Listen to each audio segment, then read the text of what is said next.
Hi, it's Ian here. Welcome to this Authority Challenge Facebook Live broadcast. Little experiment with technology. So if you're watching, I know there's usually a delay on Facebook Live broadcast, but if you are watching live on Facebook, shoot me a quick comment. Oh, people have already. Is the live class on? John's just asked. I'm just testing the tech. Yes, it is. Cool. So, as I've just said there, if you can shoot me any comments just to say you can actually see me and you can hear from me, I'll wait a couple of minutes to let those comments come through, and we'll get going. Oh, Joseph can hear me. Excellent. Okay, good. So, looks like we are set to go. So, what I'm going to do with this particular live broadcast is I've not prepared any slides or anything. I've got my screen set up so I can share the screen and maybe show you some things and some examples. But I'm going to go through the concepts and the ideas behind and how to create a distinctive point of view. Because a distinctive point of view, in the way we're doing authority, really lies at the center of it. So I want to talk about, why it's so, what one is, why it's so important.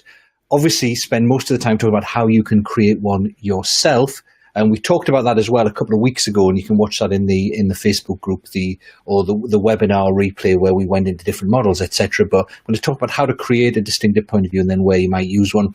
Because it's Facebook Live, I'm going to make it hopefully quite interactive. So if you have any questions, it looks like everyone can hear. If you have any questions, just type them in to the Facebook chat, and they kind of appear on my screen. I'm using a technology called BeLive.tv. They've just updated it so it allows you to share screen, so that's pretty good. And it shows me the questions as they come through on live comments, and I can flip them up on the screen rather like this one. There's Jeff. So you can see the questions I'm answering as they come through, which is pretty neat technology. Anyway, let's give it a go. So first question is, before we dive into how to create a distinctive point of view, first question obviously is, what is one? What is a distinctive point of view? What does it really mean? Well, a distinctive point of view is really just your unique spin or your take on your particular field of expertise. Now, more often than not, it's a model or a methodology or a process or a particular way of doing things that you recommend that people do. It's your way of doing things that clients can use to get results. So if you think, for example, about Stephen Covey and his 7 Habits of Highly Effective People, the 7 Habits model is his distinctive point of view. He's essentially saying lots of people have written about how to be effective and to succeed in life. The way I think it should be done and the way my research and experience tells me it should be done is to follow these 7 habits. That's his distinctive point of view.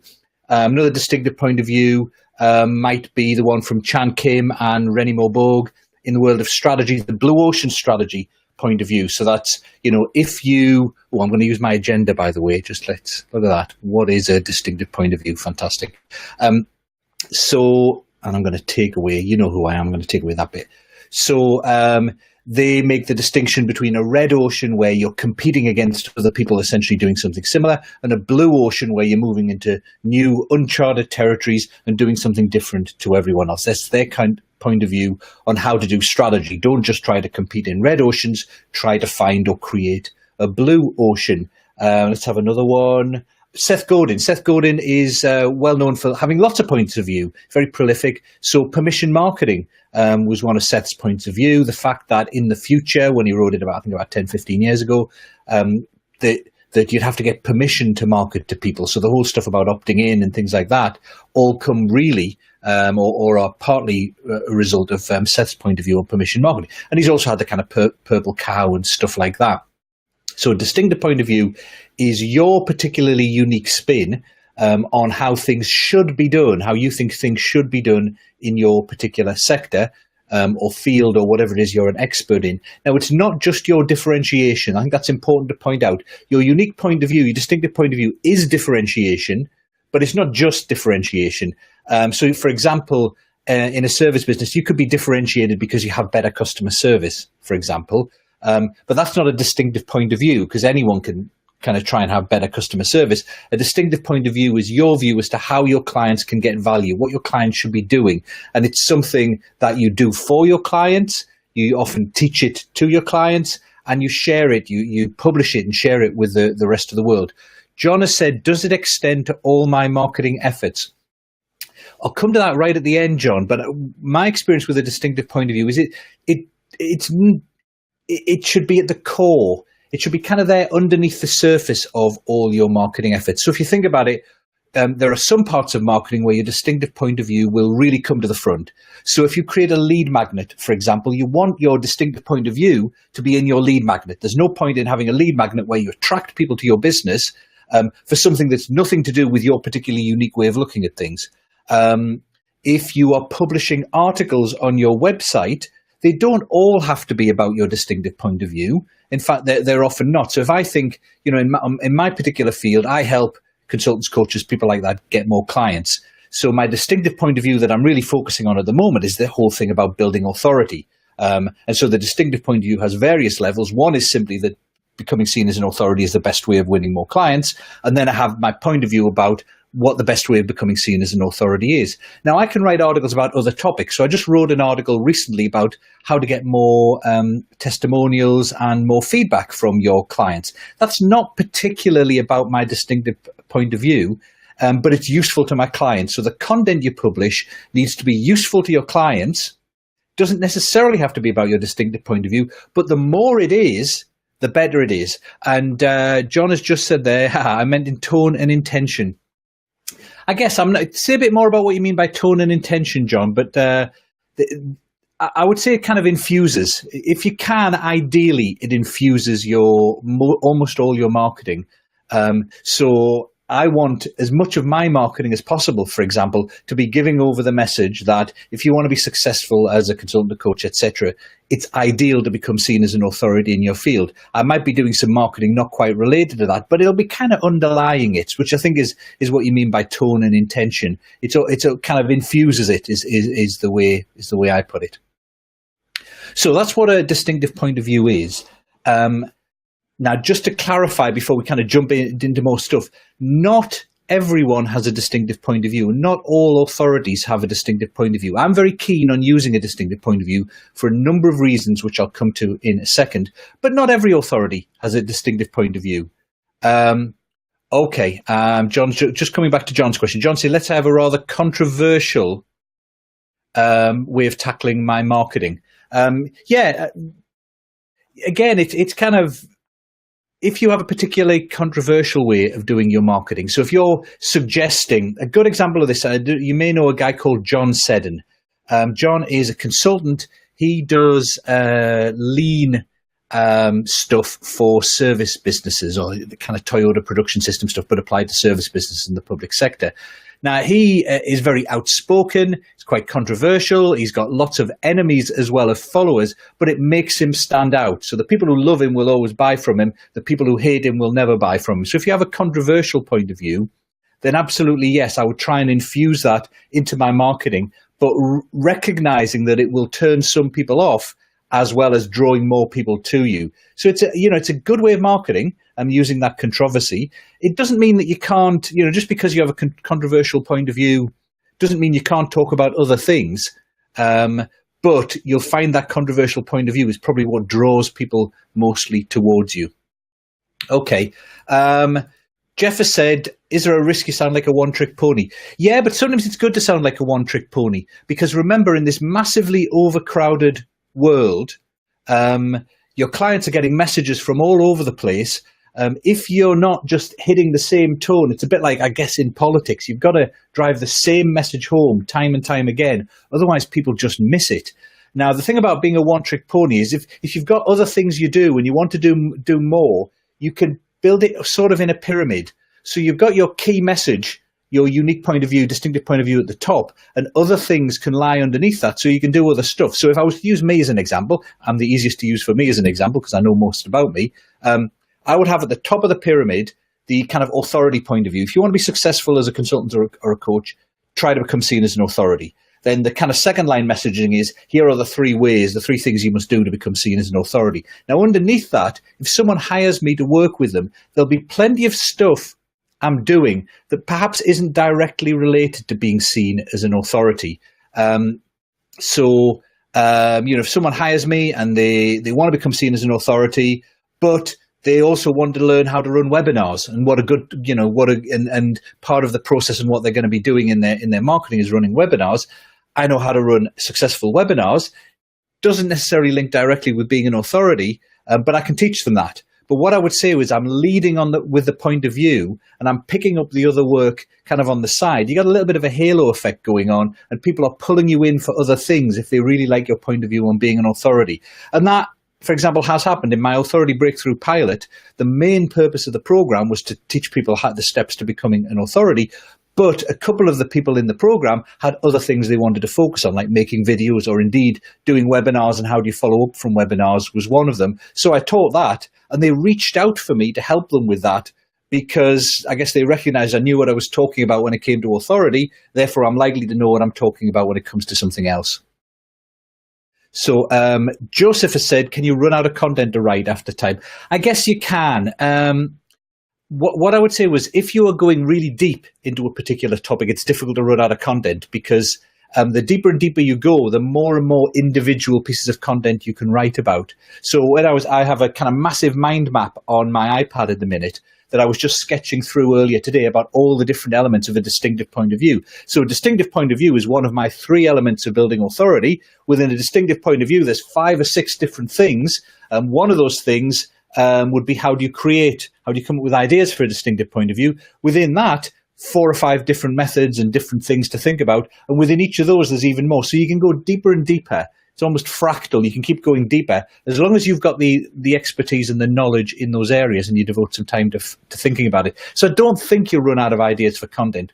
Having said that, once I always go for quality over quantity. I would rather have one really big piece that people love and really sets me up as an authority than lots and lots of little pieces of content that don't really say very much. I think it's true of content. It's definitely true when it comes to negotiation that you kind of live or die by your weakest argument. So if you've got 3 really good arguments for something and 4 weaker ones, it's best to not share the 4 weaker ones and only focus on the top 3 because people tend to average it. So if you only showed the top 3 and they were all 10 out of 10, people would kind of mentally rate you as your arguments as 10 out of 10. If you showed another 4 that were 5 out of 10, you then get an average at about the 6, 6.5, 7 level because they've brought it down because they've thought, well, that makes sense and that makes sense. Oh, I'm not too sure about that. It's kind of weakened their conviction. And I think it's true of content. If you've got 5 really strong pieces of content, I would stick to that rather than having in a weak piece of content as well. The weak piece of content doesn't add to the 5 strong pieces, it detracts from it. Okay, so is that okay so far? Question? Do feel free to keep typing the questions in, but I'm going to go on and talk about why a distinctive point of view is so valuable. But I was kind of in the middle of that caveat saying not everyone has a distinctive point of view. One way of becoming seen as an authority, for example, is just through accumulated experience and expertise. So if you've been working in a field for 20 years and you kind of know more about it than anyone else, the kind of professor, then indeed you are seen as an authority. I'll show later why I don't think that's the best route for most of us to go down, but that is one route to authority. Some authorities have multiple points of view, like Seth Godin. For example, has his, Purple Cow and Meatball Sunday and the Icarus thing and permission marketing. He's forever coming up with ideas and point of view. Michael Porter in the field of strategy is another one with the 5 forces model, and he has ones for business level competition, corporate level competition at a national level. It is possible to have multiple points of view as well, but I would tend to stick to one when you're starting out and become known for that. Now, the other thing to say about your point of view is it depends on your target market, your target audience. So if you think about it, let's say I was a sales trainer and I wanted to have a point of view about the best way of selling or the most important selling skills or something in that area of sales.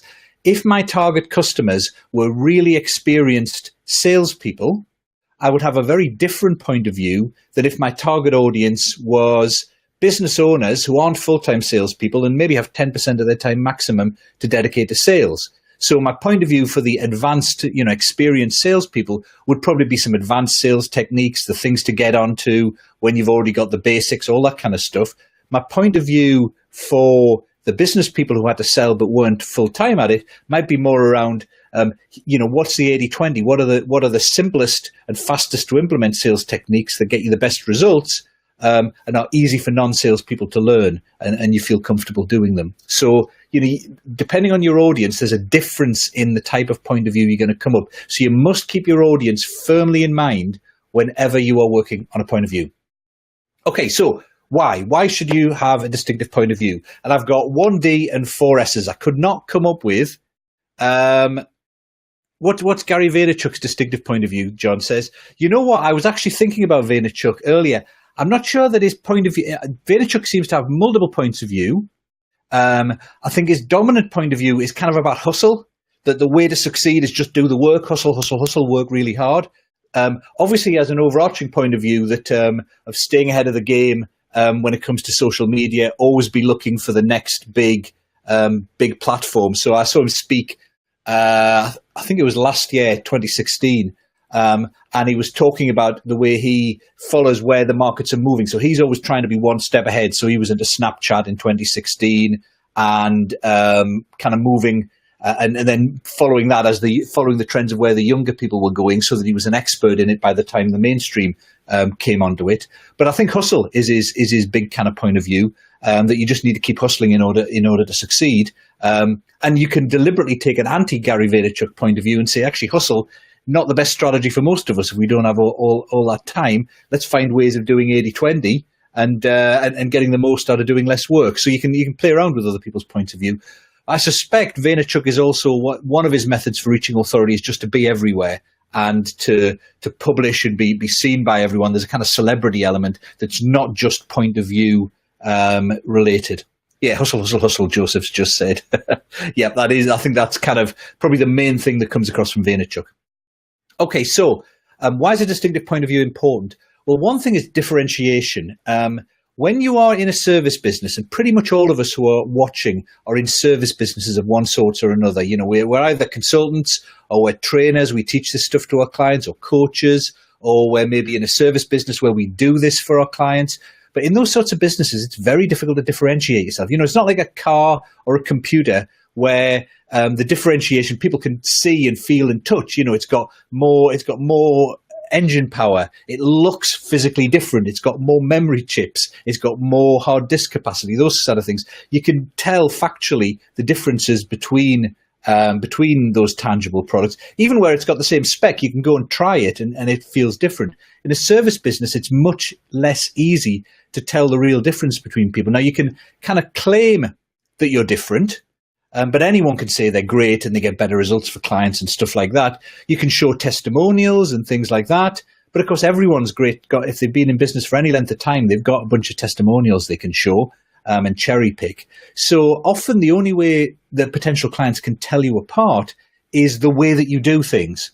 So to give an example, going back to strategy, let's say you were trying to do business strategy for a large corporate, and you went in, you talked to them, and you're saying, well, we could do this, we'd analyze this, we'd do that, etc. And they go, okay, fair enough, but that sounds like every other person who's come in to tell us about strategy. But if you were Chan Kim and Rennie Moborg, and you went in and you said, look, the best way to do strategy isn't to try and compete in a red ocean and get one up on everyone else doing the same thing. It's to find a blue ocean where you're the only one doing it and you're completely different. Now, some clients will go, that's rubbish, that's not possible. But the clients who go, that makes a lot of sense. That makes a lot of sense. It's really tough to compete in this kind of red ocean that we're in. We need to find a blue ocean. For clients that buy into that idea, immediately those guys from INSEAD are differentiated. They've got different ideas and a different way of doing things, and therefore it's a real tangible difference between them. So you get differentiation through your distinctive point of view. And I think that's increasingly important as a market gets mature.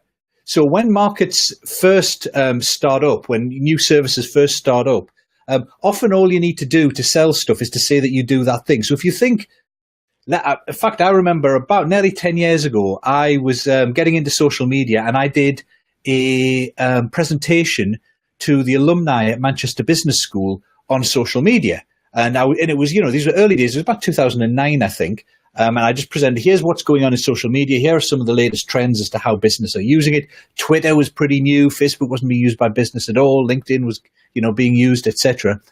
I think about 3 months later, one of the people who'd been in the audience, who did something completely different, set themselves up as a social media consultant. They so bought into the idea, they went off and learned more about how to do it. They set themselves up as hi Sarah. They set themselves up as a social media consultant, and their basic value proposition at that point was just, I know how to do social media. I can teach you. Now, back in 2009, so few businesses knew how to do social media that they were willing to pay people just to teach them how to do it, and then they would figure out the rest for themselves. So that's all you really needed back in 2009. Now, within a couple of years, for social media consulting and training, you then had to be saying to people, I know how to do it profitably. I know how to do social media so that you'll make money from it as a business, not just teach you the basics of how to log on to Twitter, but show you how to use it so you can make money. So the market evolved. Now, nowadays, everyone who teaches social media or trains in social media, consults in it, will say, I can show you how to use social media to make money. So it's very difficult to differentiate. So what you're getting more nowadays is different points of view, different methodologies. So Facebook advertising has gone the same way. So a few years ago, hardly anyone knew how to do it. So just the fact you could teach someone how to do Facebook ads, irrespective of the results, was enough to get you hired. Then you had to show you could get results. Now you have to do it in a different way that people are kind of clocking on that actually this is different. So I think you got a guy called Nick Kuzmich, is one of the really high-end Facebook ads guys, and he has a 4D method of doing Facebook ads. And you look at his method and you go, okay, I buy that. That's different to how others are doing it. I can see how you're different. Feels like this method would work for me. So your distinctive point of view can be great differentiation.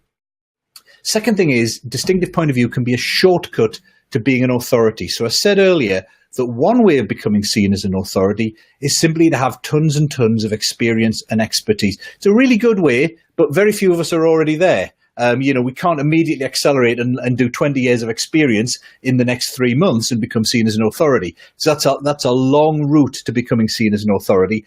Having a distinctive point of view is a shortcut to get around that. So just to use an example I used a couple of weeks ago on the webinar, if you think back, Sarah's just said you need to keep renewing it.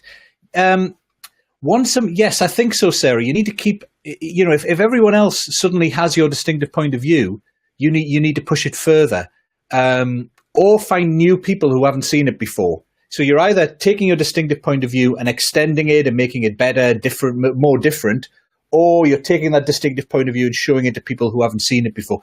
A classic example is my real first distinctive point of view was a thing I called pain-free marketing. And it's something I came up with the aid of a friend who came up with the name, again, probably about 2009. And so prior to that, I was just, hey, I teach consultants, coaches how to get more clients, that kind of thing.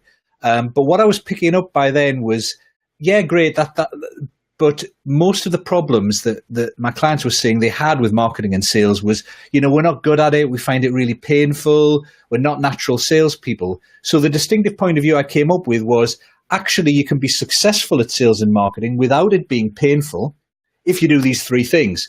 And the three things were just a simple process model of value in advance, and then I think it was lead generation and then conversion. And that worked really well. So that whole thing about succeeding with marketing and sales and getting more clients without it being painful and pushy worked really well for me for a few years. But if you were to go on the web right now, practically everyone in my field says how to get more sales without being pushy or salesy, etc. It's become more and more adopted. It's very difficult to stand out to people if you've just got that point of view, for me, because everyone's saying it. So either I need to find new people who haven't heard it. Well, I don't want to change markets. I don't want to extend to other people. I love the people I work with. So I ended up going more refined, and that was where the authority thing came from. And it's a development of pain-free marketing, because I think it is much easier for someone who is an expert at what they do, which is what all my folks are, to learn how to use that expertise to become seen as an authority than it is for them to learn how to become really brilliant at marketing, which is the kind of stuff they find painful. So in a way, authority marketing is a more refined version, a very specific version of pain-free marketing for me. All right. So differentiation, Leapfrogging. So the leapfrog stuff is if, let me give you an example of leapfrogging. So let's imagine you were an athlete, you were a high jumper in the mid 1960s, and you wanted to be the Olympic champion, the world champion, and you wanted to find a trainer to teach you the best techniques and the best methods so you could become world champion. Well, how would you choose that trainer in the mid-1960s? Well, in the mid-1960s, the way everyone did the high jump was the same. They used the straddle technique, which is you kind of roll up and kind of run up and roll over the bar and kind of land on your kind of legs and with your hands down. So what you would do if you wanted to find the best trainer to teach you, how to be a really successful high jumper in the mid-1960s, you would find the person with the most experience, the most expertise, the most testimonials, whose students had won the most medals at the straddle technique, and they would be the best person to teach you. And the people with less experience, would be able to charge less, and you'd want to work with them less. But that all changed in 1968, in the Olympics in 1968, where Dick Fosbury appeared at the Olympics, ran up to the bar, and instead of doing the straddle and going over forwards, he went over on his back. He did the Fosbury flop, named after him. Now, that was only possible for him because of the crash mats they introduced in the 60s. So prior to that, people in the high jump was all landing on sand or grass. So if you went over on your back and then landed on your back on the grass, you'd break your back. Impossible to use it. But once they started using crash mats in the high jump, go over on your back, you can get much higher, land on the crash mat. So then, late 1968, imagine you want to be the next Olympic gold medalist or world champion in the high jump. Who are you going to go to as a trainer? Are you going to go to the guy you were thinking of before, who's got 30 years of experience teaching the straddle, who's got the most expertise in the straddle technique, who's got the most students who've been successful using the straddle technique? Or are you going to speak to someone who knows how to do the Fosbury flop? It's only been around for a couple of years, but it's better than the straddle. It's a different way of doing things. You're going to go with the Fosbury flop guy mostly, because it's a different way of doing things that's better. And the people teaching the Fosbury flop, Dick Fosbury, for example, don't need 20, 30 years of experience because their distinctive point of view on how to jump higher is better than the existing point of view. So they've kind of taken a shortcut. They haven't had to have 20, 30 years of experience in the straddle because they've come round and they've got their 1 or 2 years experience in the thing that they do, which is different, which is the Fosbury flop. And that works exactly the same when it comes to points of view. And you can watch the history of markets based on points of view evolving. So if you look at sales training, and sales techniques have been around for hundreds of years, one of the oldest professions. So it's very well developed and very mature. But I can kind of remember back and think about, Joseph has said, what if you're really knowledgeable in a certain industry, but that industry is biased to treat? By that, do you mean they don't like training, Joseph? They don't think training is useful for them, or do you mean that they prefer a certain type of training? If you just kind of clarify that, I'll come back to it. But just going back to sales training, for example, back in the 1970s, Linda Richardson became really successful and became one of the first authorities in the world of sales training by creating the concept of consultative selling, which is pretty much as simple as, if you want to succeed at sales, ask some questions to your potential clients to find out what they need and then propose them a solution which is based on what they need. Now, that sounds blindingly obvious to us. It sounds like, why would you do anything different? But back in the 70s, everything was all about closing techniques. Should I use the Ben Franklin closing technique or the puppy dog technique or the XYZ technique? How do I get to close? And Richardson said, actually, you should maybe just be asking questions of your clients and finding out what they really need so you can propose the right solution. So that positioned her as an authority. Next up, you've got people like Neil Rackham, who took it even further, and Rackham created spin selling, where he said, yeah, asking questions about clients' needs is great, but for high-end sales, where you're selling something really expensive, you really need to explore the impact of their problem. Because if you ask them questions and you find out their problem, but they don't think the problem is very big, they're not going to pay a fortune for your solution. So Rackham came in and kind of one-upped and said, actually, the key thing is the impact questions. And that made him the guru of sales. Then you've got other people like Miller and Hyman, which looked at working decision networks in a large organization. If you're selling to a large organization, it's not just one person making the buying decision, it's multiple people. You have to understand that network and what each of them wants.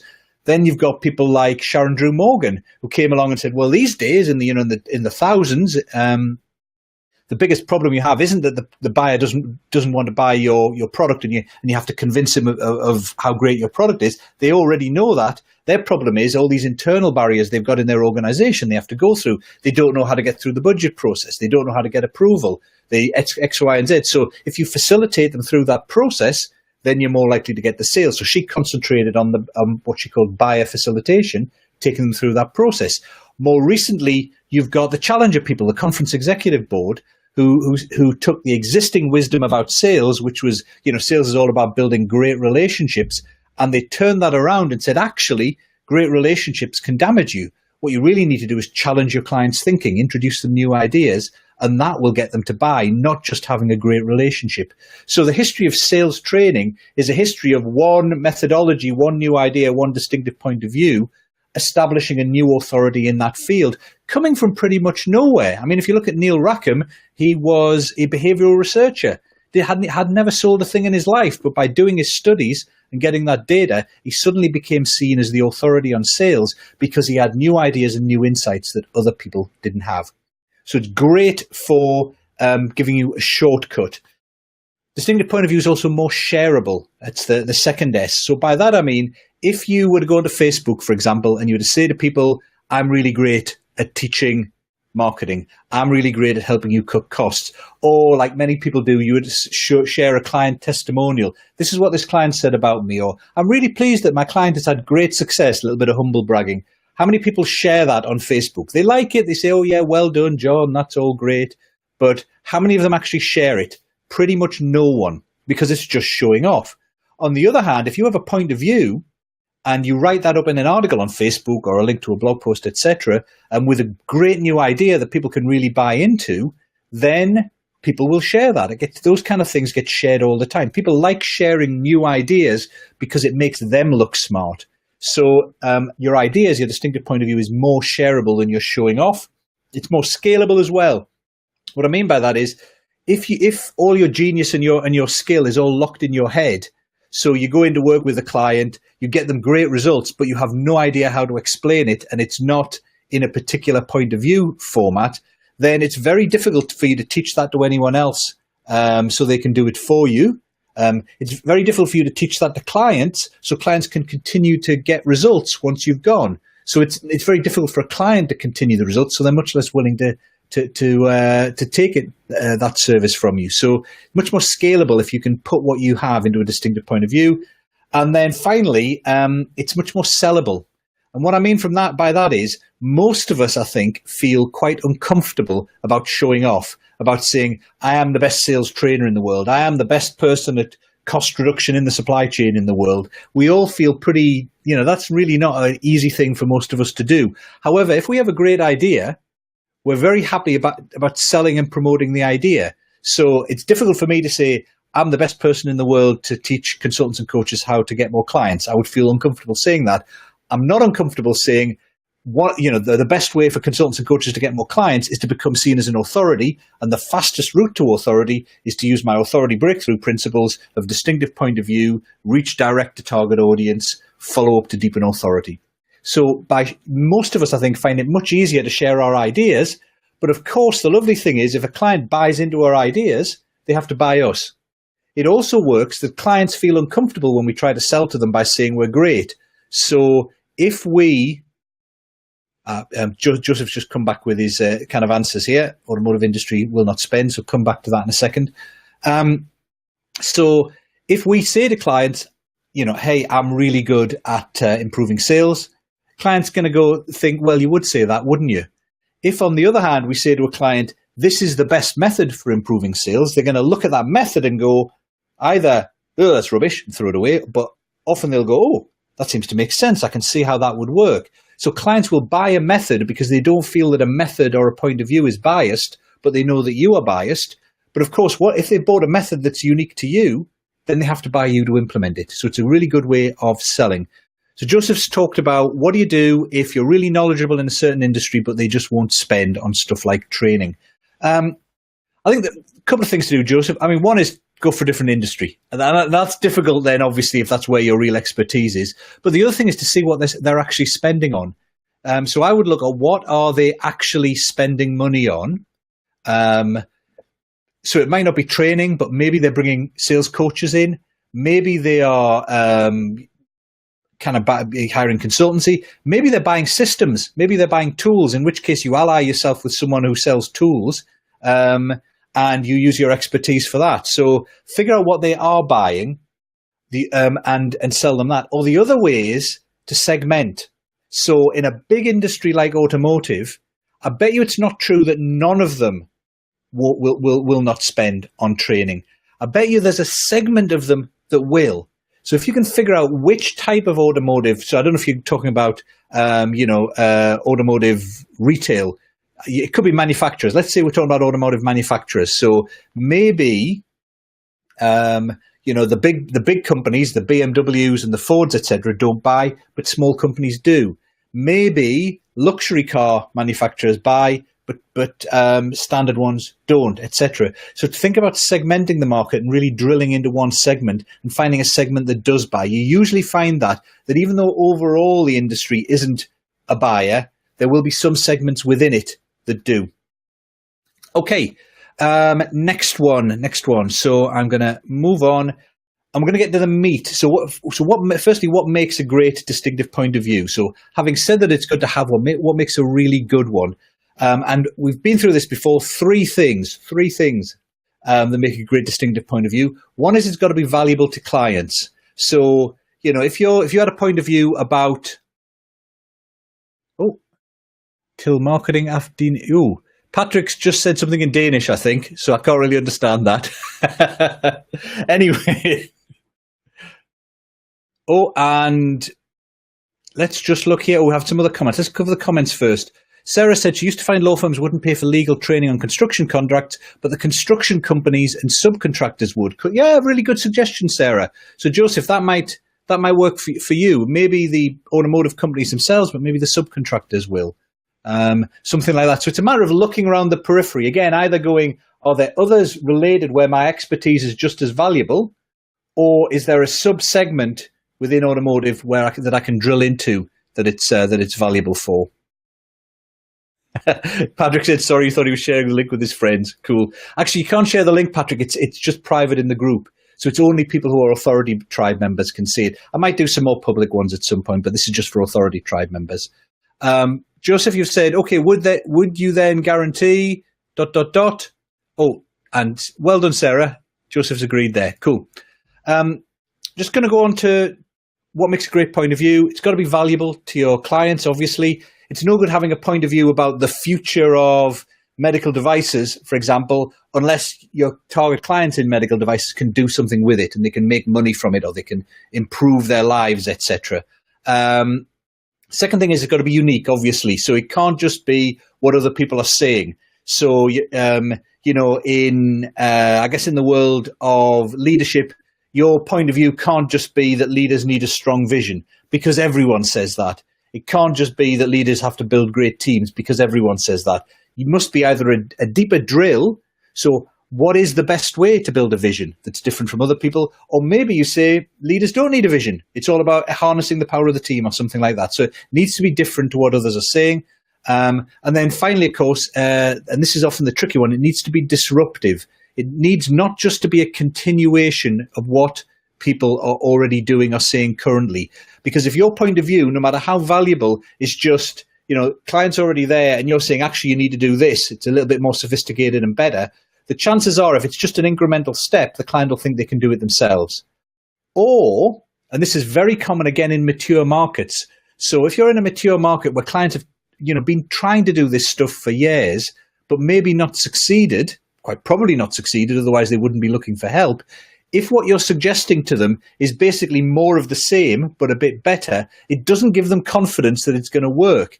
On the other hand, if you say, you know what, I'm doing something different to what everyone else is doing and what you've been doing in the past, it actually gives them some confidence that it might work. So, if I, for example, I'm able to say to people, okay, you've been doing a ton of marketing, you've been trying to get really, really good at marketing, but that doesn't work because you're not a marketing person, you're a consultant and you're not a natural at it and it's really painful for you, so you don't do it with enthusiasm. The best way for you to do things is to take your expertise and get good at sharing your expertise, and that will bring you more clients in, and that's something you can do. Then someone looking at that can say, okay, so Ian isn't just saying I need to get better and better at Facebook advertising or networking or sales meetings. He's saying I should be doing something completely different. Now, since I've tried really hard to get good at networking, since I've tried really hard to do Facebook advertising, since I've tried really hard to do sales meetings and failed, I'm not going to succeed just at doing those even better, but I could succeed at doing something different. So it gives them confidence. So those are the three things that make a great distinctive point of view. How do you come up with one? And by the way, I have jumped ahead in the agenda. So, no, I've jumped too far ahead. That's not.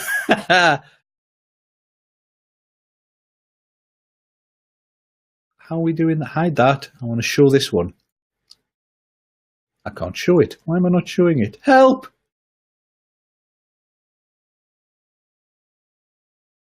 This is quite exciting. I try that. How do I create? Is that showing? Ta-da! Just trying to get a grip with the technology. So how do you create your own distinctive point of view? Well, there are a couple of steps. Is this all making sense so far, by the way, everyone? Just give me some comments as we go through. So how do you go about creating it? Well, the first step is to think through who this is for. So remember, I said back right at the start, you'll have a different distinctive point of view if you're a sales trainer for really advanced, experienced salespeople versus if your point of view was for a junior salesperson or for a business person who doesn't do sales full time. So you need to have your ideal client really clear in your head when you're thinking of your distinctive point of view, so that everything you think of, yeah, it's good tech, isn't it? It's I'll share that in the comments in a bit. In fact, I think I can type into the comments. It's BeLive.tv, which is a really good tech. And they've just released a new version this week, which is I'm testing, which allows you to share your screen. Let's see if you can. Yeah, ta-da! Look at that. So if I take away the agenda thing, so you can still see me, and you can do all sorts of clever stuff there. I can have that in the corner, I can have me in the corner, or I can get rid of that, etc. Anyway,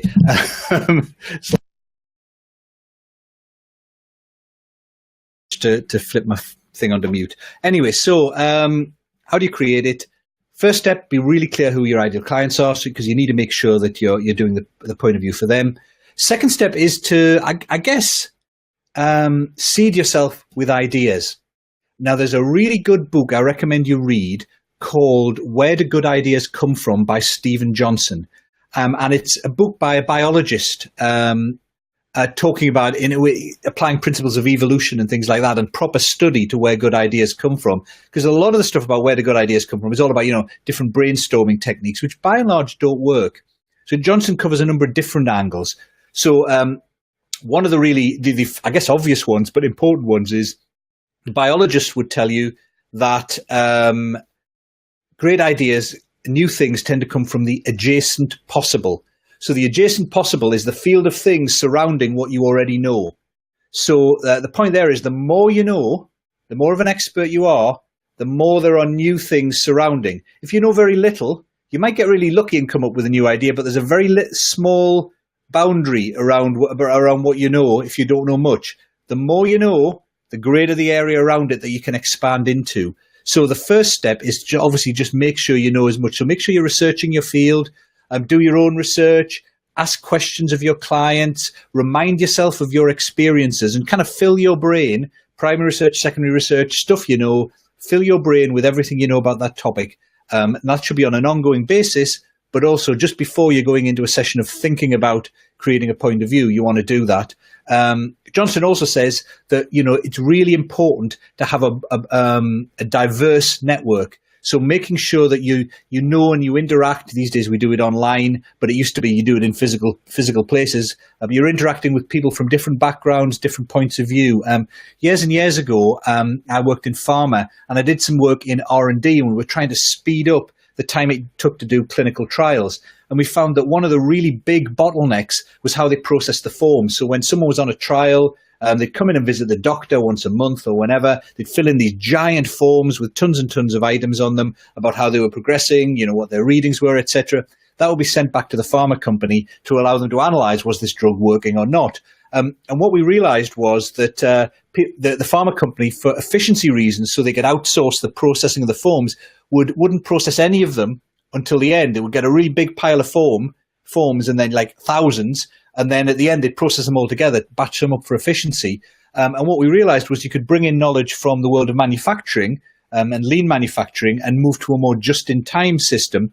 Because the problem was they weren't finding out that there was a problem on the form, and there was an average of like 2 errors every page, and these were 100-page forms. They weren't finding the problems until like a year or 2 years after the form had been filled in. They were sending them back, and no one could remember what the details were. So by doing it just in time, they got much better results because they got that cycle going faster. Now, that was really just bringing in a new idea from the world of lean manufacturing into R&D.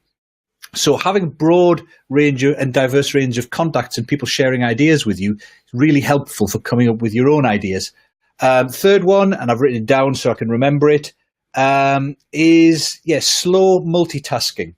So multitasking gets a really bad name, and obviously trying to juggle and do things and changing what you're doing every 10 minutes is really bad for you because of the time it takes to change over and confusing your brain. But a lot of people have come up with great ideas, and this is like kind of Ben Franklin's, Charles Darwin's, Newton used to do this thing called slow multitasking, where they would work on a project for a couple of weeks, and they'd focus on that project intently for a couple of weeks, and then they'd put it to bed, and they'd work on another project for a couple of weeks. And then they put that to bed and work on another project for a couple of weeks. Then they put that to bed and come back to their first one for a couple of weeks. And what's happening when they do that is, firstly, they work intensely on a project, so it's going on in their brain. They're really kind of priming everything. When they put it to bed for a couple of weeks, their subconscious is working on it. They got all sorts of ideas popping up to do with that project when they're not focusing on it intently. But secondly, because they're working on something else, they're finding random interactions and random ideas that one thing is triggering another. So slow multitasking is a very successful technique for coming up with great new ideas. So that's the kind of the background stuff about seeding ideas. Where do you get sources? I've got 4 good sources of getting ideas for your distinctive point of view. The first is simply the big problems your clients have that you have solutions for. That's usually the initial go-to thing that most of us will do. So pain-free marketing, for me, my first big point of view, really just came from hearing feedback from clients saying, I don't enjoy marketing. I don't find it easy. I find it really painful. I wish I didn't have to do it. I wasn't getting clients going, oh, thanks, Ian, for teaching us marketing. Thanks, Ian, for teaching us sales. We love this. We're really falling in love with it. It was almost begrudging. Oh, I hate marketing. Yes.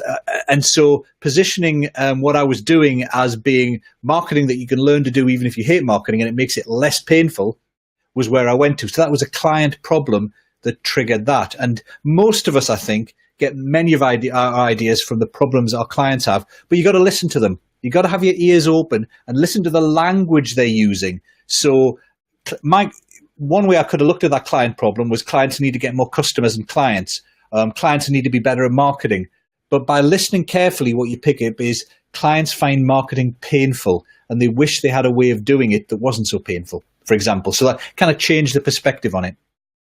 Second source of new ideas, and one I really like, are things that you get angry and frustrated with in your field.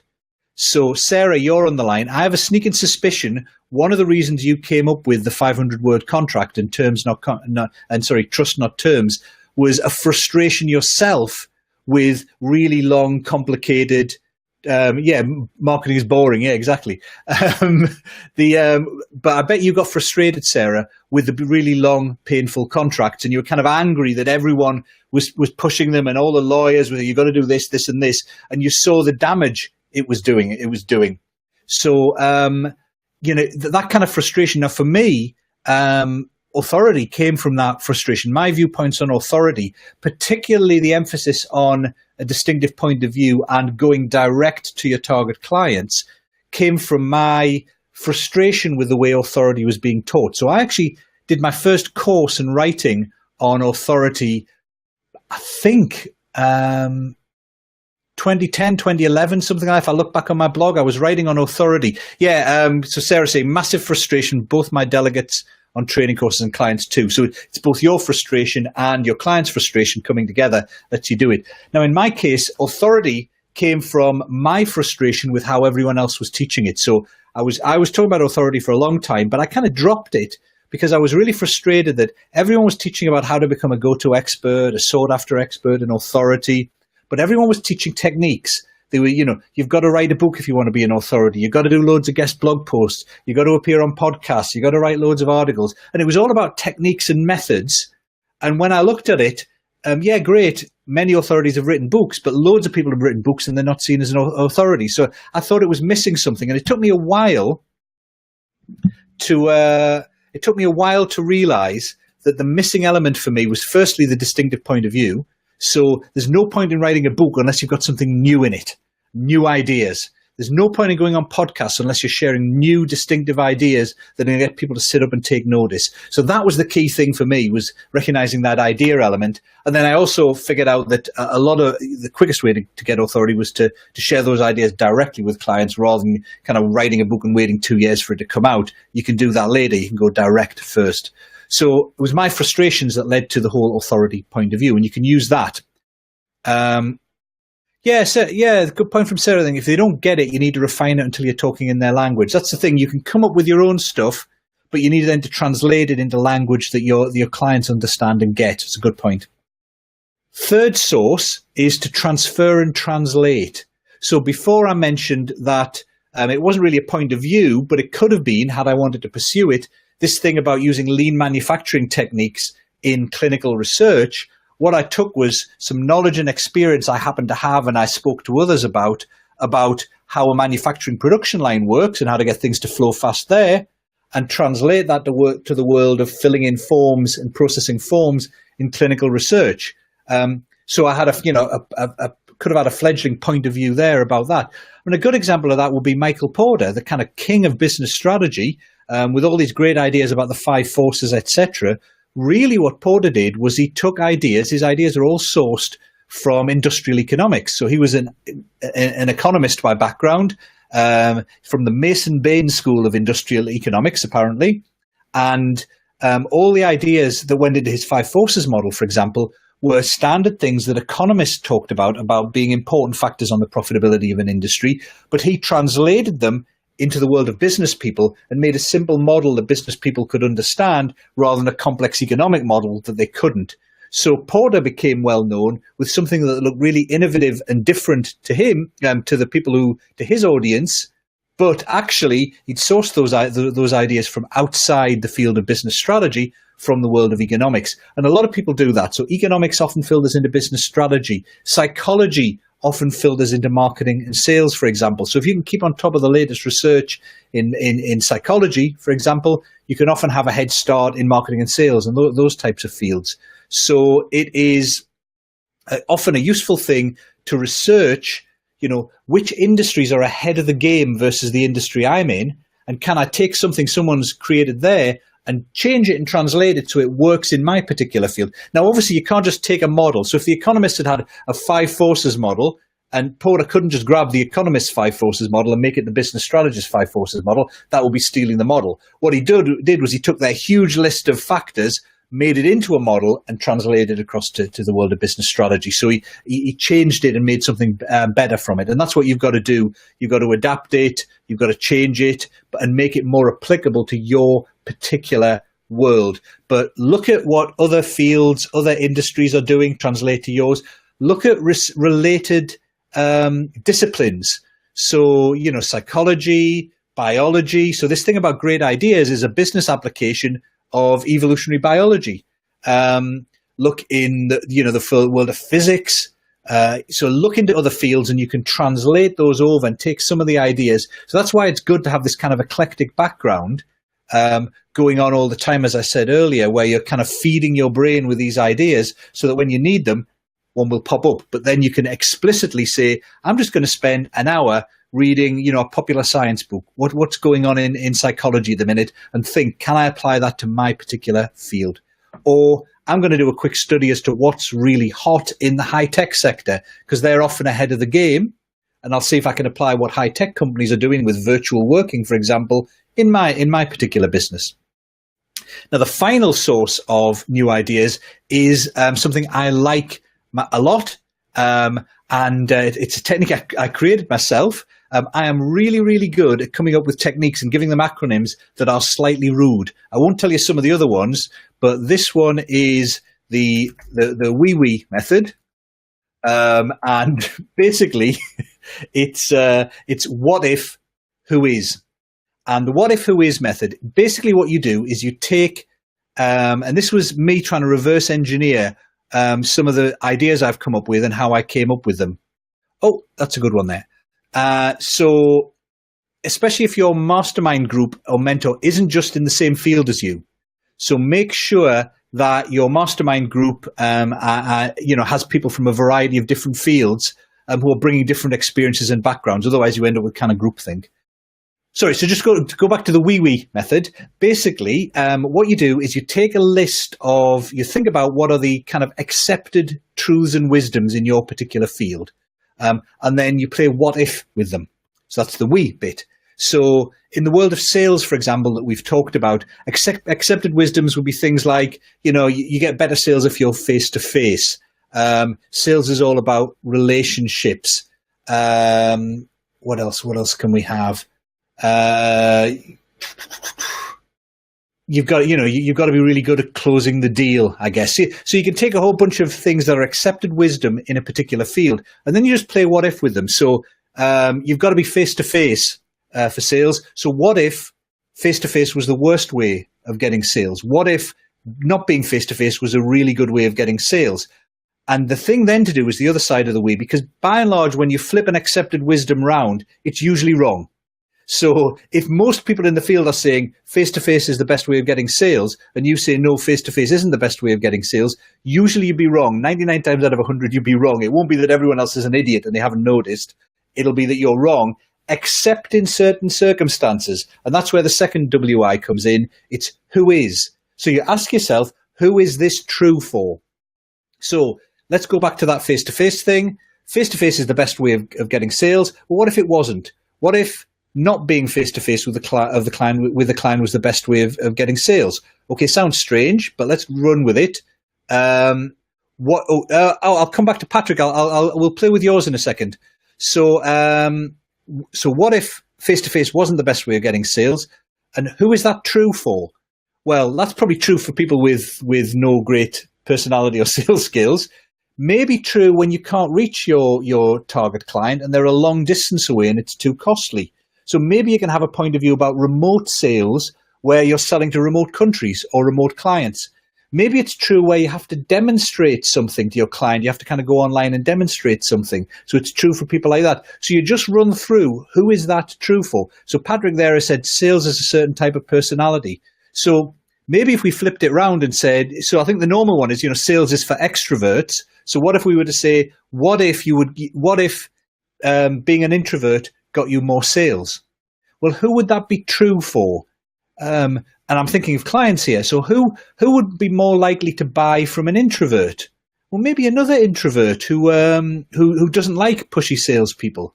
So maybe you could have an entire point of view about selling to introverts by not having a pushy point of view, but being a thoughtful, introverted, quiet person who's got good ideas. Maybe you'd click like that. So we're just playing around with ideas, but that's how you use that technique. You start off with something that everyone thinks is true, you flip it round, and then say, who would that flipped round thing be true for? And what you then may end up with, so maybe, Joseph said, I can believe you can train anybody to sell. Yeah, but it doesn't matter. But that's true. I mean, you've already said, you're already disagreeing with it there and doing the contrary point of view. So a contrary point of view to sales as a certain type of personality is anybody can sell.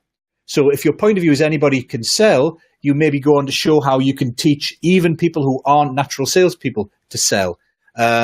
But it is a commonly held view that sales is only for extroverts. It doesn't matter whether it's true or not. If it's a commonly held view and you flip it round and think of who it applies to, then you've got a strong point of view because everyone else by de facto will be saying something different because you started off with what everyone else was saying and you flipped it. So that's a really fun technique that I quite like to do. I've only invented that a couple of weeks ago, but I really like quite playing with that. And every time I've seen some accepted wisdom, I've flipped it around and then said, who would that be true for? Who is that true for? So if you like, if we've got some time, we can play more of those games. And flip a few more of those around, but I'm going to continue. So once you've started off, you start off with any of those 4 techniques or doing anything else, you come up with an idea. So you come up with an idea that maybe, a point of view on how to sell to introverts, for example, would be an interesting point of view. So here are techniques for selling to introverts, and they don't like. Yeah, I wouldn't say that out loud, Patrick. They don't like being sold to by extroverts. How can we use that technique to sell to introverts? Let's say that was your point of view. What do you do with that next? Well, the next thing to do is to come up with a model or a methodology or some way of explaining it. So you'll notice Stephen Covey's 7 habits. It's a list of 7 things. Michael Porter's 5 forces. It's a kind of model. Now, 2 weeks ago, we did a webinar where we went through a lot of this, and you can look at that if you scroll down the group, or I can share a link to the webinar replay where we covered about 10 or 12 different models. You can have matrices or whatever, but coming up with a model really helps make it easy to explain. Acronyms. Neil Rackham's spin selling is all about the different question types of situation, problem, implication, and needs payoff. So little simple models make it much easier to explain your idea to people, and easier for them to remember, easier for them to actually do something with. So keep it simple. Now, I'm going to be brave here and try and share my screen. One of the things let's just hide that. One of the things I do is on my website, if you look here, my authority model, I've tried to keep really simple. So I've basically said, this is my authority model, boom, boom, boom. It's just 3 bullets. Build a distinctive point of view, reach your target market, deepen your authority. In a way, it's a process model. What I've said is, if you want to become seen as an authority, you have to start off by building a distinctive point of view. So you've got something unique and valuable. Next thing is you have to get that distinctive point of view to your target market, and I would advise going directly. Next thing you have to do is to deepen your authority, because 1 touch isn't enough. You have to get more and more touches. So now the point of view could be more complex than that, but I think increasingly these days you need to communicate your point of view, for example, on your website. And if people are coming to your website like this and they're going, okay, maybe I sign up for that. Let's have a look here. I help consultants and coaches. And that, if you have really a model any more complex than 3 boxes, if you can't explain your model in just 3 sentences, then I think, 3 bullets or a simple sentence, then I think you might struggle. So even though your model can be more complex underneath, or you can have further models, I would try and have a top level model that's really simple to explain. Where are we? So you need a model. Then it's also good to be able to illustrate your model with a story. And I'm gonna go the other way around here. It's also good. Oh, that didn't work. Hooray, that's better. Also good to be able to illustrate your model with a story or an example, or use a metaphor. So, for example, if you think of the blue ocean strategy versus red ocean strategy. Oh, there you go. Profound. Sorry, Jeff, I've just got that. Jeff's just created the profound understanding pragmatic utility model. Sounds like it's perfect for wee. Yeah, great. Thanks. I didn't get that for a couple of seconds, and then I got it. Brilliant. Okay, so going back. Hey, that's pretty good with that technology, moving the screen up, isn't it? Anyway, with the metaphor of the model, blue ocean, red ocean, that's a really visual way of saying things. So, and I think, if you were going in and you're saying, this is the right way of doing strategy, you need to find a blue ocean. Of course, a blue ocean sounds lovely, open seas, plain sailing. A red ocean, shark-infested waters, blood everywhere, sounds terrible. So that metaphor makes it really clear. And people will then start talking about that. So I see lots of people today who've never read the book talking about we need to find a blue ocean, not a red ocean, because it's a strong metaphor. When I first learned of re-engineering from Michael Hammer, I hadn't read the book, hadn't even read the article. I was talking to an IT guy about systems implementation, And he was saying, and we were talking about, well, how do we get this new system put in place? And he kept saying, no, we mustn't pave the cow paths. We mustn't pave the cow paths. And I was kind of thinking, yeah, I see what he means. We mustn't just, put IT where we happen to have had things working before. We need to cut the straight line first and then pave that. But paving the cow paths was the metaphor they used in the article in the book for re-engineering, or not paving the cow paths. So a metaphor like that can be really great. Sometimes a really good way of illustrating it is a story. So if I was to flip back to here, and if we look at this thing on Reach Your Target Market, watch this, I'm going to impress you with some more technology here. So if we look at Reach Your Target Market, no, that didn't impress you. You can't see it. Oh dear, never mind.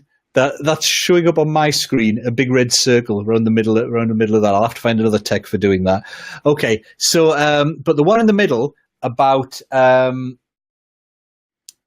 Reach Your Target Market, I like to tell the story of Bruce Henderson, who was the guy who founded Boston Consulting Group. And Henderson founded Boston Consulting Group, obviously a ton of competition from McKinsey and people who'd been around for 20 odd years longer. And the way Henderson succeeded was, instead of trying to work relationships and networks, he just wrote down his ideas and put them in a little magazine called Perspectives, which is a little pocket-sized thing, and posted them to his target clients, the senior executives in his ideal clients. And that built his reputation. So this whole thing about going direct to your ideal clients, I tell the story of how Bruce Henderson did it and how it made BCG one of the most powerful consulting firms in the industry, as the story to illustrate it. And people get that. The next, and for the thing about building a distinctive point of view, the story I tell there is either the one about writing a book doesn't make you an expert. I'm just going to expand me now. In fact, I'm going to get rid of that. I either tell the story about how writing a book doesn't make you an expert, and I show a picture on the screen of 64,000 books in the business strategy category and say, well, how many of these authors are recognized as authorities on business strategy? Maybe 100 of them, certainly not 64,000. So I either tell that story, or I tell the story I told you earlier of my frustration with how everyone else was just teaching the plumbing, the tactics of becoming an authority, rather than the fundamentals, which is what I aim to focus on. So if you have a story to tell, that works really well. Sarah is just saying here, the 3 possible strands to my trust, not terms POV: transparency, flexibility, and clarity. But yeah, TLC would be lovely. Can anyone help Sarah? So transparency, a word for flexibility that begins with L, and then clarity. Sometimes it takes a while to come up with. So for a long time, I was working on a 4-step model behind pain-free marketing, the 4 steps, which eventually I began to call something else, which you may know as the client flow model. So today I still use it. I have these 4 steps of focus, lead generation, ongoing nurture, and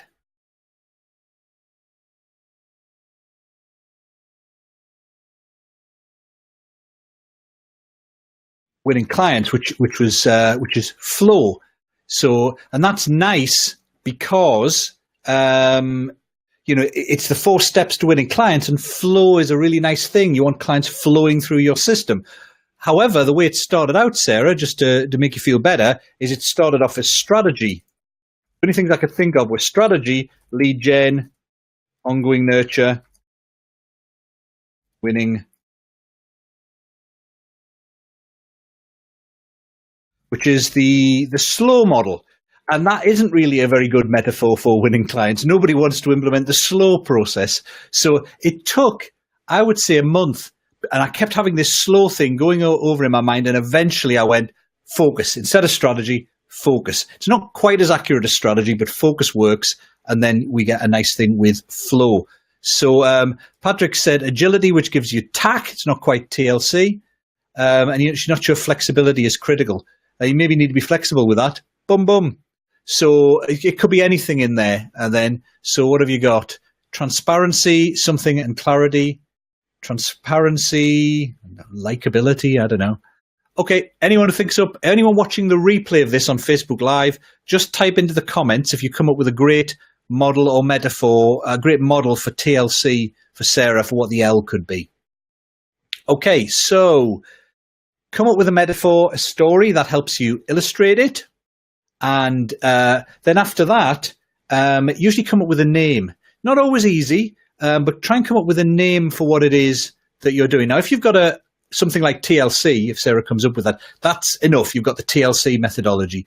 But very often, you kind of need to have a name for it that kind of gets across. So re-engineering as a name is a good one because it sounds concrete.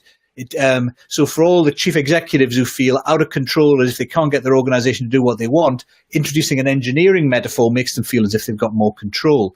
So I've used a couple of things. So I said before we talked about pain-free marketing, and I called my thing for pain-free marketing, the methodology, the pain-free marketing blueprint.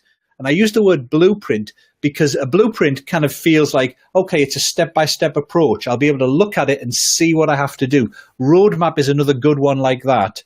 That makes people feel comfortable. If people are feeling confused, then having a blueprint or a roadmap helps them feel as if they'll be able to get direction. On the other hand, for the authority stuff, I've called it authority breakthrough. So it's not authority blueprint step by step, because that sounds like it's obvious stuff. I'm just showing you how to do it. Breakthrough, I want it to sound new because it's all about shortcutting a lot of the traditional ways of getting authority. And it's different to what everyone else is saying. So I've called it authority breakthrough. So good to have a kind of different name for what it is you are doing. I'll tell you what, let's go and look at an example. Many of you who work in marketing might know Frank Kern. One of the original internet marketers, originally set himself up as like the surfer dude type guy, incredibly popular. Now, Frank's original point of view or methodology was called the underachiever method. And back in those days, in fact, I might even Google underachiever method. Let's have a look. File, new window, Kern. Underachiever.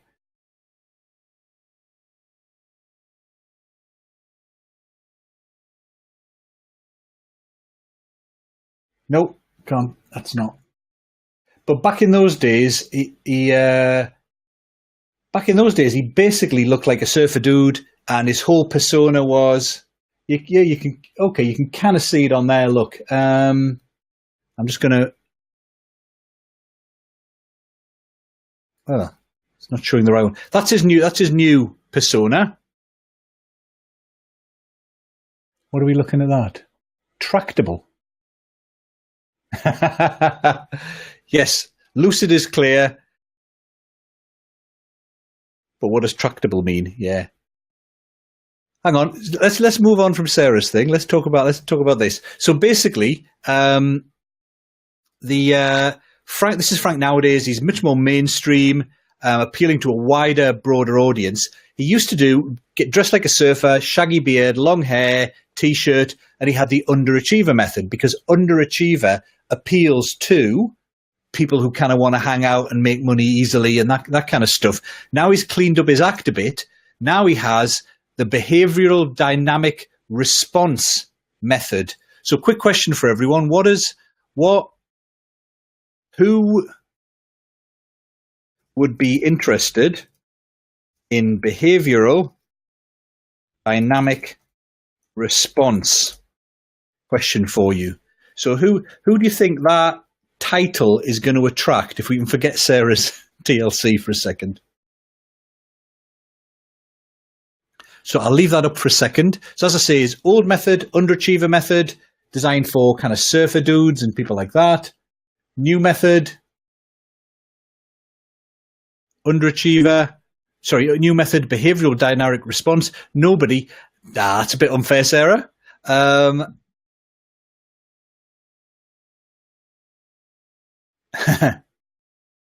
Yeah, the new Frank for you. Yeah, for Joseph. I think behavioral dynamic response sounds a bit sciencey. It sounds a bit advanced.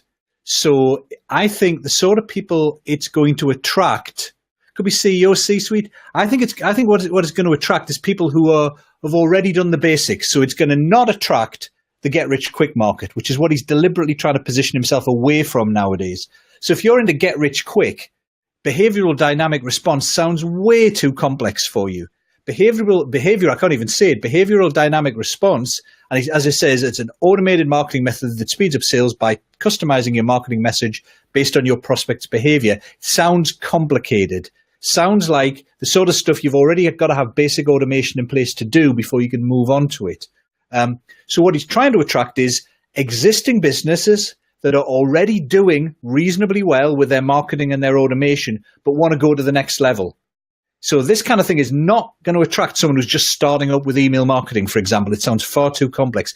And that's who his ideal client is nowadays. It's businesses that are already doing well, have a significant turnover so they can pay him a bunch of money, and he'll come in and do stuff in Infusionsoft for them, or his team will, and put complex Infusionsoft campaigns in there to do stuff. Well, there's no point in putting complex Infusionsoft campaigns in for people who haven't got Infusionsoft, for people who aren't at an advanced level with their automation already. So he's deliberately picking a name for his methodology that attracts a very different sort of person to the type of person he used to attract. Okay, so there's the name. Next thing, once you've got the name, is you've got to be able to summarize it. So you've got to be able to summarize what your point of view is, because you're going to share it with people. And I think I said this earlier. I think if you can't summarize your point of view in a simple sentence or 3 bullet points, something like that, you're probably going to struggle because it's just too complicated to explain to anyone and to get across. So try summarizing your distinctive point of view, and the things to do to summarize it: write down who this is for, who gets the most value from your distinctive point of view. What is the distinctive point of view? So what's distinctive and different about it? Then, what's your story? What's your method, your model? What's your story, your metaphor? What's your name for it? And that's basically your summary. And the thing I would do next is to share it with people. Behavioral dynamic response also gets... But you see, the interesting thing is you'd have to know about a Mercedes to do that. You'd have to be the right sort of person. So summarize your point of view. Who's it for? What value do they get from it? How is it different and distinctive and disruptive in particular? What's the model or methodology? What's the story or analogy? And what's the name of it? And that's your summary. And then the thing is to get out there and start sharing it with people. So if you think about who to share it with, I would test it. I would start by testing. So I would find knowledgeable people in your field who you trust, or close close customers and contacts who you can share it with. I'm going to have a sip of tea. Who you can share it with and get their feedback on it. So reach out to people like that and ask them if it would be okay to share and get their feedback on some ideas you're coming up with that you think might be helpful for people in their field or for people like them. And then share a really high-level version of it. Share the 1-sentence summary, maybe the 3 boxes, and see what they want. So don't turn it into a document.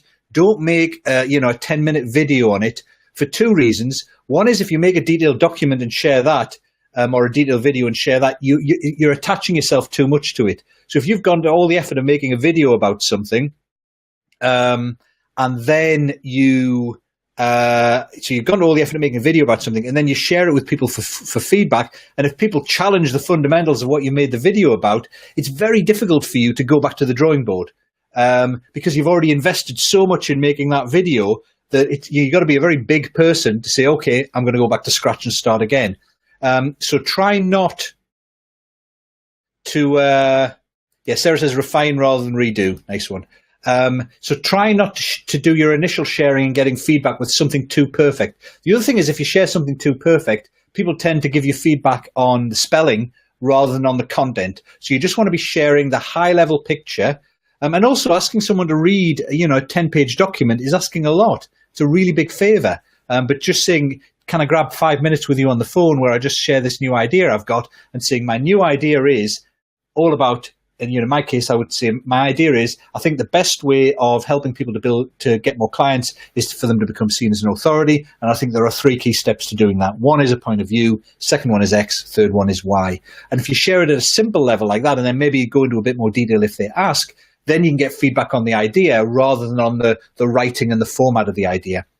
And I would ask for feedback in 3 areas. One is, was it clear? So could you actually understand it when I explained it? That's the first thing to ask for feedback on. And you can ask that from anyone because it has to be clear to the man in the street. So ask them, but especially your clients, is this clear? Did you understand it? Second thing is, did it make sense? So when I explained that point of view, did it make sense to you? Did you kind of buy into it? So if I said you need a distinctive point of view, go directly target clients, and then to deepen your authority, did that make sense? Or did you think, no, that's not the way I would do it? Now, not everyone has to agree because, if you're going to have a distinctive point of view, some people will disagree with it. But if everyone you ask disagrees with it, then you might have a real minority point of view. So if you need at least some of your ideal clients to go, yeah, I think that's a really good idea. Third thing to ask is, of course, is it unique? Have you heard this sort of idea from other people? Did you look at it and think, oh, I haven't heard of this before, this is new? Or did you think, yeah, this is very similar to other stuff we've seen before? So you're checking as to whether it's, did they understand it? Do they see sense in it? And is it unique? Now, if they come back with positive answers to that, then you can move on and say, oh, that's brilliant. Anyone else you think I should get feedback from, and they can introduce you to some other people. If you and me, when I go about publishing this, what do you think the best way of communicating this to the outside world is? And they'll say, share it on here, or I might help you with it. And the third thing is, would you like a copy of it when I publish it? But the main thing to ask them is it clear? Does it make sense? Is it unique and different? And once you've got that, if you're coming up with at least a set of people saying absolutely yes to those, you're better off with a small number of people saying absolutely yes than everyone going, yeah, I suppose so. You don't want a lukewarm reaction. You want some people saying absolutely yes. If other people go, no, I hate it, that's fine, as long as some people are enthusiastic about it. Then you've got feedback.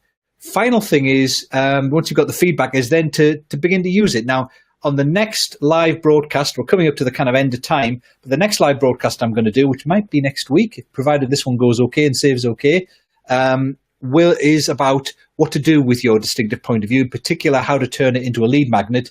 But those are, that's probably the first thing you would do. So turn your distinctive point of view into an authority lead magnet, a little bit different to a normal lead magnet. Normal lead magnet, anything to get people to sign up. Authority lead magnet, get them to sign up, deliver some value, and position yourself as an authority. So you need an authority lead magnet, but I would also begin to weave it into everything else you do. So especially your website.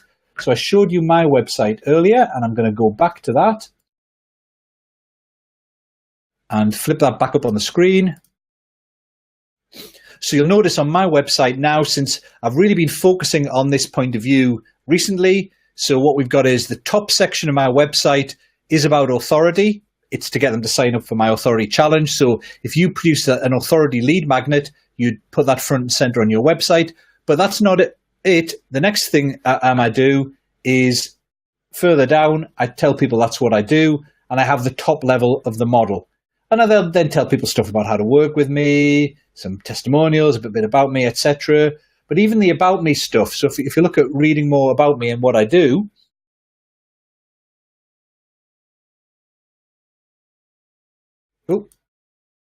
there it is, about me. This is all about authority as well. So probably the most frustrating feeling in the world is being the best kept secret in your field. So this is all about building empathy, about wanting to be an authority. So my story about how I became seen as at least a little bit of an authority. And those are results. You can sign up for the challenge. Why am I doing it? Usual stuff. Look, there's me at a football game, bit of personal stuff. But basically, I'm trying to weave in the authority angle to my website, and you would do that with all your marketing. So if you do presentations on a regular basis, obviously you want to be putting your distinctive point of view into your presentations. There we go. In fact, let's kill that screen. You want if you write articles, try and have many of those articles being related to your point of view. So I am going to actually go back to the screen. Boom. But if we look at my blog, so I've got one there, as I said earlier, not every article has to be related to your point of view. That one's about more customer reviews and testimonials. This is actually related to authority, because what I did was I was interviewing this guy. I'd agreed a couple of weeks ago to interview him about market research. So what we did was we set it in the context of authority. You know, the first steps of becoming an authority is to really understand your clients and to understand who to become an authority for, what their challenges are that your ideas can help them with. Previous article, proven path to building authority and getting started, etc. So what you'll see is I'm beginning to do more and more articles in my content marketing, all related to authority, because that's kind of related to or building up that perception that Ian is the authority guy. It doesn't have to be everything, but you want the majority of it to be related to your point of view. Joseph has just asked,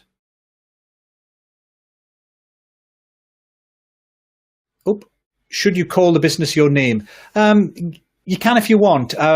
I get a lot of people asking me this. In fact, that was one of the questions I asked when I first started up in business. And one of my mentors was a guy called Ford Harding. I've probably got his book here. If you can, a really good book about kind of traditional marketing for service businesses, consultants, etc., is a book called Rainmaking by Ford. It's quite a dense book. It's got a lot of really detailed stuff in it. But if you want to get referrals, the very best work ever, I think, on referral networks is in Ford's book. It's chapter something or other, chapter on how markets structure network. That is a really unique point of view about how referrals work, based on understanding who finds out first about a client problem, and building relationships with them, for example, and understanding who passes referrals on to who. It's really good work. But Ford was one of my original mentors, and I emailed him, and he did it on his blog. And because I was at that stage, I originally called my business Lighthouse Business Consulting, Lighthouse. And what I was finding was that people were saying, you should speak to Ian Brody, and then my email address was Lighthouse Business Consulting. It was confusing them. And nobody was going to the main website. Everyone was coming to my blog. So I ended up branding based on my name because people were knowing me by name. However, as Ford pointed out, he had a challenge that he called his business Harding and Company. And Ford's now retired. But when I was doing stuff with him, he was saying, well, yeah, we chatted on the phone 2011, something like that. And basically he said he was having a challenge that he wanted to retire. He wanted to hand more and more work over to other people. But because the business was called Harding and Company, all the big clients wanted to see Harding. They wanted to say, where's Ford? Can we get Ford in on this? And it was a real struggle for him to be able to. Now, he has managed to eventually because he's retired, but it was a challenge. So I think the rule of thumb is it's faster and easier to establish a reputation for your own personal name, because most people know people by name. We know Stephen Covey. I have no idea what his business is called, to be honest. I know Michael Porter. I happen to know he set up Monitor Consulting because a couple of my friends worked for it and they crashed and burned. But we know Michael Porter. We know Seth Godin. Do we know what his business is called? I don't know. So we tend to know experts by their own personal name and their idea. Having said that, I'll come back to Rainmaker Academy in a bit, Jeff. So having what's my train of thought? So it's faster to build authority under your own name. It's called Franklin Covey. Yeah, both Jeff and Sarah have said that. You see, I couldn't remember that. So it's faster to go under your own name, but of course it's difficult to build up an asset that you can pass on to other people. Franklin Covey is quite smart actually, because it's half his name and half something else. So it's kind of more pass-onable, I guess. In terms of why I called my business the Rainmaker Academy, I had a conversation after having the conversation with Ford, had a conversation with a mate in Cafe Nero in Wilmslow, and I basically decided I was going to brand more as me, and I changed everything to being ianbrody.com, to the business cards just being about me, all that kind of stuff. But I still needed a name for my limited company. So I just thought, well, what am I going to call myself? Well, people in my field, I've just been reading Rainmaking from Ford. People in my field know about rainmakers. I help people become rainmakers. I'll call myself the Rainmaker Academy. But I tend not to. You will you will find the only time I use that name, that limited company name, is obviously on legal documents and once or twice on the bottom of my website. Everything else I just do under me. If I specifically say when people, if I'm going to an event and there's a name badge and that what's your name, Ian Brody? What company are you with? And I say just me, just Ian Brody. That has resulted in me I was a guest in an event a couple of years ago at the Football Museum in Manchester, and my name badge said Ian Brody, because I'd said to them when I was calling to get the ticket, they'd said, "What's your company name?" I said, "It's just me. It's just Ian Brody." So it said Ian Brody, and I was wandering round, and people were saying, I even got one, were kind of saying, Ian Brody, so good they named him twice, sort of as a joke. So I just very rarely use the Rainmaker Academy. Joseph is right. It absolutely helps when you sell the business if you have a different name. But I think it takes longer to build the brand and the reputation. So you've got to balance those factors. If you want some, I'm not that interested in selling my business. I'm going to do this for a good wee while. And if it produces something that's sellable afterwards, great. But I'm not intending it to. I guess there's still time for me to spin something out. So I could spin out an authority business or something or other. But it's not really something I've taken into consideration a lot. It is faster to build up on your own name, so you have to balance those two. And as Sarah said, Sarah's name is a little bit common. There's an opera singer who beats me on Google. Yeah, I used to be beaten by the Canadian Deputy Prime Minister, but I beat him now. Right, I'm kind of done. We are 6:30. Thanks for staying with us, everyone. Hope you found that useful. Quick thing before so next week, probably Tuesday, I'm jetting out to Washington on Wednesdays. Tuesday, I'll probably do a quick session like this on turning your point of view into a lead magnet, if that's helpful. But just a quick question. So firstly, was this useful? Do you like this kind of format of just sitting here talking and chatting and answering questions rather than presenting slides? Is that useful? And the second thing is, do you like the technology? Has the technology worked? I'm kind of looking all over the place. I've got two screens. I've got my iPad and all sorts of stuff. But if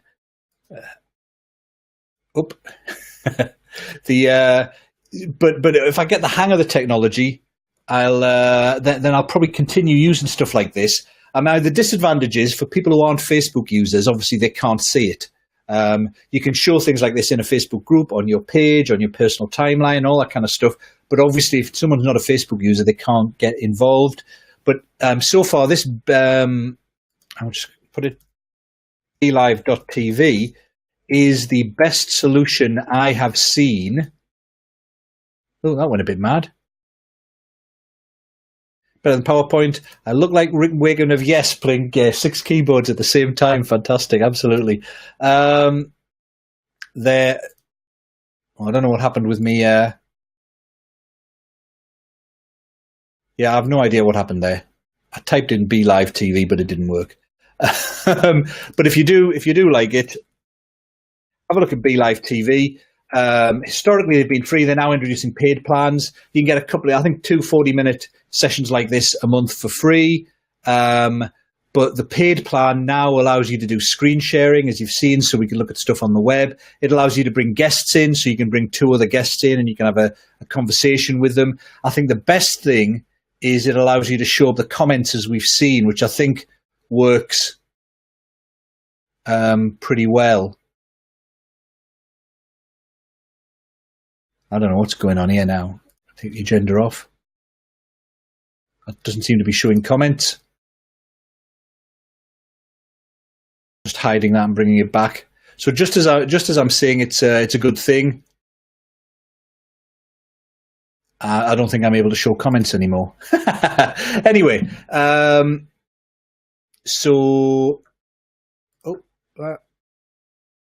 see if I can get that comment up. Anyway, it's BeLive.tv, BeLive.tv. And if you go to that, you can sign up. I think it's going to be something like $20 a month, which allows you to do kind of unlimited broadcasts into Facebook anywhere, to schedule them, to do the kind of flipping around between screens I've done, to show people's questions up on the screen so you can answer them, and to also, you can flip up bits of an agenda as well, like that. Oh, the little heart. I have no idea why that is. That just happens. It still shows your tongue when you're concentrating, Sarah says. Yeah, I know, I'm like that. I get that from my dad. Nowadays, my dad has to concentrate when driving. Lord knows how he got his license renewed, but he's like that when he's driving. If you're coming the other way, it scares the heck out of you because it looks like some lunatic is driving down the road. I have no idea what the little hearts are. Oh, Sarah says that's me giving Ian thanks and love for being helpful. I'm not sure. All right. Oh, can you kind of hit the? I thought that was a Periscope thing or something. Can you do if you're on a phone? Can you hit the lovey dovey thing on a live broadcast and anyway, whatever. Hope you found it useful. I will give this another go on Tuesday next week. We'll do a quick thing on turning your point of view into an authority lead magnet. Hope that's useful for you. I'm then jetting off for a bit. Quick plug. Let us give this a type. Obviously, if you guys want to work with me and do some of this stuff personally as well, I have a program to do that with. So if you go to HTTP,